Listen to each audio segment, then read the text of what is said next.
How do I look? Do I look good? Is my head good?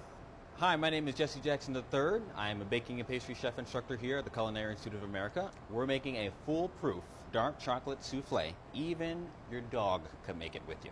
Let's get started by melting our butter and chocolate. I'm using a 61% chocolate, dark chocolate. I'm going to melt those over a double boiler.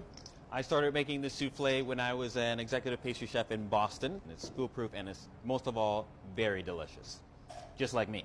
We don't want it to get too warm, so we're going to reduce our heat a little bit on the stove.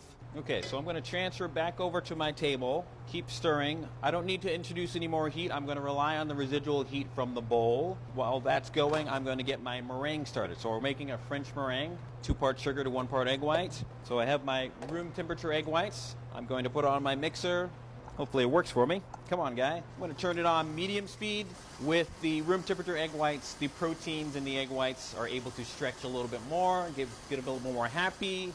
I don't want to add the sugar in too fast, otherwise it's going to spit out the other side right into your face. And that's where they get the term sugar lit from. For room temperature egg whites, I recommend pull them out the day before or a couple hours before you're about to make them. Yes, it's fine. You're not going to get sick. It's going in the oven, all right? Don't worry. We're going to crank it high speed. So while that's going, I'm going to incorporate my egg yolks into my chocolate. Again, we don't want this to be boiling hot, but we want it to still have some heat. Nice peaks. So we're going to do 1/3 and then 2/3.